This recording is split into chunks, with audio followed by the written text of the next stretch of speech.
Math 3, Semester 2, Master Exam Review, Power Standard 1. Number 1. Carlos is going on a trip and he needs to rent a car. Rent-A-Lot will charge him $50 to rent a car plus a $20 per day charge. Write an equation to represent the cost in dollars if he rents the car for X days. So the total cost is going to be his flat rate, so $50 to rent a car, and then it's going to be $20 per day, so plus $20 times however many days, and it's X days. Part B, write an equation to represent the average cost in dollars if he rents the car for X days. So his average cost is going to be the total from part A, but then we need to divide by the number of days. Number 2, using a forklift, it takes Jacob 90 minutes to unload the truck, while it takes Adam twice as long to complete the same task. So Jacob can do one job in 90 minutes, plus Adam can do the same job and it takes him twice as long. So 90 times 2 is 180.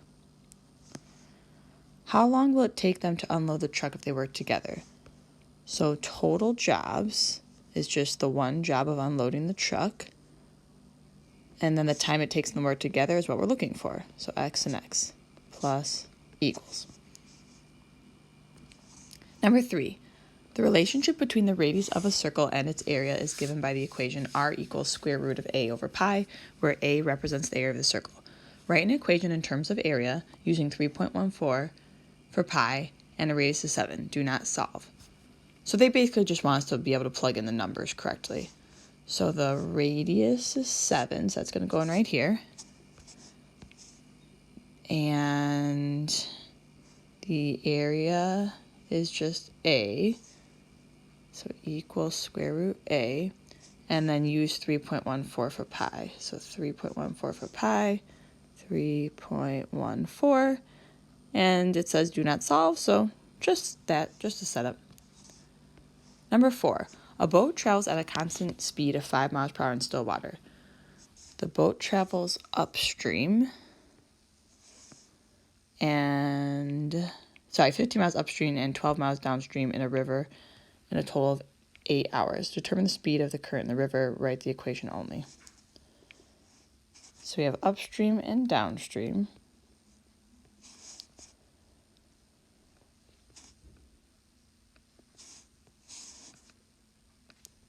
And remember, distance equals rate times time, or if we want to know the rate, we divide by the time.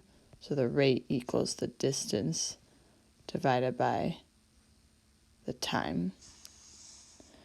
So this is the rate times the time equals the distance. And so for our rate, the boat is going 5 miles per hour in still water. It's going 15 miles upstream, so the distance upstream should be 15. And then it's going 12 miles downstream, so 12 for the downstream. And the total time is 8 hours. And then we want to have the speed of 5 miles per hour. So 5 miles per hour, 5 miles per hour. So when we're going upstream, we're going to say we're going into the current, we're going against the current, so it's slowing us down. So we're going to let C be the current. So we'll do 5 minus C for the rate, and then 5 plus C for the rate going downstream, because when we're going downstream, it's helping us out. And then my little equation over here, I kind of didn't do correctly. Let me manipulate that and solve for time, since time is what I want. So let me just erase this and solve for time instead. So if I want to solve for time, I'm dividing by the rate and dividing by the rate. So distance divided by rate equals time. So I could do 15 divided by 5 minus c, and then 12 for the distance divided by the rate, which is 5 plus c. And then my final equation is the time it takes to go upstream plus the time it takes to go downstream equals the total time of 8 hours. And that's it.